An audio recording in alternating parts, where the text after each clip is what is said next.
Shalom, perkenalkan nama saya Ita dengan NIM 1902 11 17 54, Prodi Pendidikan Agama Kristen. Baik, dalam video ini saya akan membahas materi mengenai teori belajar behaviorisme. Jadi apa yang dimaksud dengan teori belajar behaviorisme? Teori belajar behaviorisme merupakan sebuah bentuk perubahan yang dialami siswa dalam bentuk perubahan, seperti dalam kemampuannya untuk bertingkah laku dengan cara yang baru sebagai hasil interaksi antara stimulus dan respon. Jadi menurut Sugiono dan Haryanto, teori belajar behaviorisme yaitu memandang kepada belajar yang terjadi pada individu, lebih kepada gejala-gejala atau fenomena jasmania yang terlihat dan terukur, serta mengabaikan aspek-aspek mental atau psikologis lainnya seperti kecerdasan, bakat, minat, dan perasaan atau emosi individu selama belajar. Dengan demikian, pokok yang diperhatikan dalam teori behaviorisme adalah belajar akan terjadi akibat adanya interaksi stimulus dan respon yang dapat diamati dan diukur. Selain itu, menurut teori belajar behaviorisme, meskipun terjadi perubahan mental pada individu, setiap siswa setelah belajar, faktor-faktor tersebut tidak diperhatikan dan tidak dianggap sebagai hasil belajar karena dianggap tidak dapat diamati dan tidak dapat diukur. Oleh sebab itu, pengukuran merupakan hal yang sangat penting untuk melihat terjadi atau tidaknya perubahan pada tingkah laku siswa.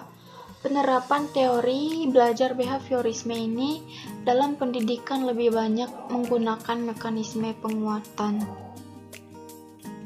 Aplikasi teori belajar behaviorisme dalam pembelajaran. Menurut Sugiono dan Haryanto, teori belajar behaviorisme memiliki banyak pengikut, sehingga lebih banyak bentuk aplikasinya yang masih dipakai dalam proses pembelajaran. Bentuk pembelajaran behaviorisme dapat dilihat dari berbagai hal yang dilakukan selama proses dan bentuk pembelajarannya. Hal-hal penting yang merupakan bentuk atau ciri proses pembelajaran dalam behaviorisme dapat dilihat dari beberapa hal, antara lain yang pertama yaitu mendudukkan siswa sebagai individu yang pasif. Yang kedua yaitu memunculkan perilaku-perilaku yang diharapkan menggunakan metode pembiasaan atau drill. Yang ketiga yaitu pengetahuan merupakan sesuatu yang stagnan dan tidak pernah berubah, sehingga akan disampaikan sama pada setiap tahunnya. Yang keempat yaitu memandang mengajar hanya sebagai transfer pengetahuan dan belajar sebagai proses memperoleh pengetahuan.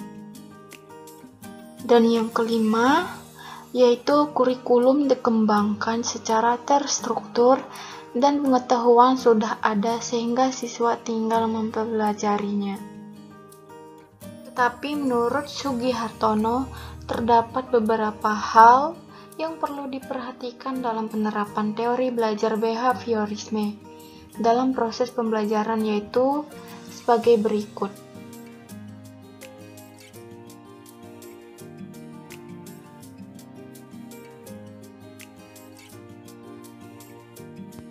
Yang pertama, pengaruh terhadap lingkungan, yaitu mementingkan dan memperhatikan pengaruh lingkungan.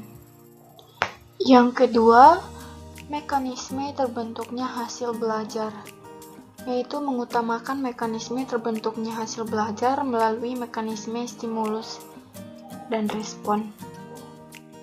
Yang ketiga, kemampuan yang sudah dimiliki dan sudah terbentuk sebelumnya, dapat mementingkan dan memperhatikan kemampuan yang sudah dimiliki dan terbentuk pada saat-saat sebelumnya.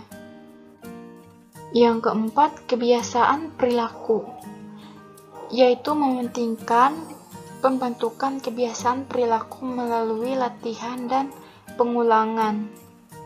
Dan yang kelima, hasil belajar, yaitu di mana hasil belajar yang tercapai terwujud dalam bentuk perilaku-perilaku yang diinginkan. Bentuk pelaksanaan metode pembelajaran behaviorisme. Penerapan teori belajar behaviorisme dalam pendidikan dapat kita lihat dalam beberapa hal, di antaranya sebagai berikut. Yang pertama yaitu bahan-bahan pengejaran sudah disiapkan dan digunakan. Yang kedua, bahan pelajaran tersusun secara hierarkis dari sederhana ke rumit dan kompleks. Dan yang ketiga yaitu tujuan pembelajaran yang terbagi dalam tujuan-tujuan kecil atas suatu penguasaan dan keterampilan tertentu. Keempat yaitu pembelajaran berorientasi hasil yang terukur dan teramati dalam bentuk perilaku yang diinginkan. Yang kelima yaitu pengulangan dan latihan yang digunakan untuk membentuk kebiasaan individu siswa. Dan yang keenam yaitu di mana perilaku yang diinginkan muncul diberi penguatan positif dan yang kurang diinginkan mendapat penguatan yang negatif. Proses pembelajaran yang berpijak pada teori belajar behaviorisme menurut Suciati dan Prasetya Irawan dibagi menjadi 5 bagian yang dapat kita lihat sebagai berikut. Yang pertama yaitu menentukan tujuan pembelajaran dalam bentuk standar kompetensi dan kompetensi dasar serta indikator ketercapaian dalam pembelajaran. Yang kedua yaitu menentukan sebuah materi pelajaran yang akan diberikan kepada siswa. Yang ketiga yaitu merinci materi menjadi bagian-bagian kecil dalam bentuk pokok bahasan, subpokok bahasan, dan sebagainya. Yang keempat yaitu memberikan stimulus berupa pertanyaan-pertanyaan terhadap siswa, latihan-latihan, dan tugas-tugas dalam proses pembelajaran yang sedang dilaksanakan. Dan yang kelima yaitu adanya aktivitas memberikan hadiah atau reward dan hukuman terhadap siswa. Metode pembelajaran behaviorisme tidak mungkin cocok untuk semua jenis mata pelajaran. Hal ini disebabkan metode pembelajaran behaviorisme ini cocok pada materi yang membutuhkan praktek dan pembiasaan, misalnya percakapan bahasa asing, olahraga, penggunaan praktek komputer, dan masih banyak lagi yang lain. Metode ini juga sangat cocok diterapkan untuk melatih dan membimbing anak yang masih membutuhkan dominasi orang tua dan suka mengulangi perilaku setelah diberi hadiah atau reward.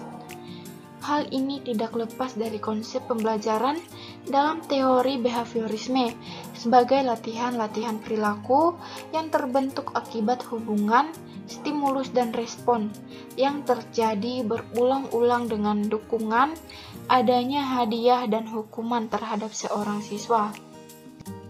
Demikian yang dapat saya sampaikan mengenai materi teori pembelajaran behaviorisme.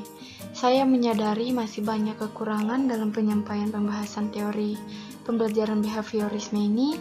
Saya ucapkan terima kasih dan Tuhan Yesus memberkati.